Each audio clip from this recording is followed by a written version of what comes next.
హెల్దీగా టేస్టీగా ఉండే రాగి లడ్డూలను ఈ విధంగా ప్రిపేర్ చేసుకోండి. చాలా టేస్టీగా ఉంటుంది, హెల్త్ కూడా చాలా మంచిదండి. దీనికోసం స్టవ్ వెలిగించుకుని బాండిలో 2 టేబుల్ స్పూన్ నెయ్యి, పావు కప్పు దాకా బాదం పప్పు వేసుకోండి, 20 దాకా పిస్తా పప్పులను వేసుకోండి. ఈ రెండింటిని కూడా దోరగా ఫ్రై చేసుకున్నాక పావు కప్పు దాకా జీడిపప్పులు కూడా వేసుకొని వీటన్నిటిని కూడా మంచి రంగు వచ్చేదాకా వేయించేసుకుని వేరొక ప్లేట్ లోకి తీసుకోండి. 1 కప్ దాకా రాగి పిండిని ఈ నెయ్యిలోకి వేసుకొని మంచి సువాసన వచ్చేంత వరకు ఫ్రై చేసుకోండి. తర్వాత స్టవ్ అనేది ఆఫ్ చేసేసుకొని వీటన్నిటిని కూడా పూర్తిగా చల్లారనివ్వాలి.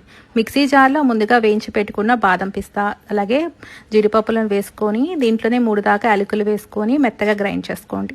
తర్వాత 1 కప్ దాకా బెల్లం తరుగు, వేయించి పెట్టుకున్న రాగి పిండిని కూడా వేసుకొని ఎంత వీలైతే అంత మెత్తగా గ్రైండ్ చేసుకోండి. గ్రైండ్ చేసుకున్న మిశ్రమాన్నంతా కూడా ఒక మిక్సింగ్ బౌల్లోకి వేసుకొని దీంట్లోనే కొద్దిగా నేతిని వేసుకుంటూ చక్కగా లడ్డూలా చుట్టేసుకోవడమే అండి. చాలా చాలా టేస్టీగా ఉంటుంది. సున్నుండలు తిన్న ఫీలింగే వస్తుందండి. ఎక్కడ కూడా రాగి పిండితో చేసుకున్న ఫీలింగే ఉండదు. మీరు కూడా ఒకసారి చూసి ట్రై చేసి ఎలా వచ్చిందో కామెంట్ చేయండి. Thank you for watching.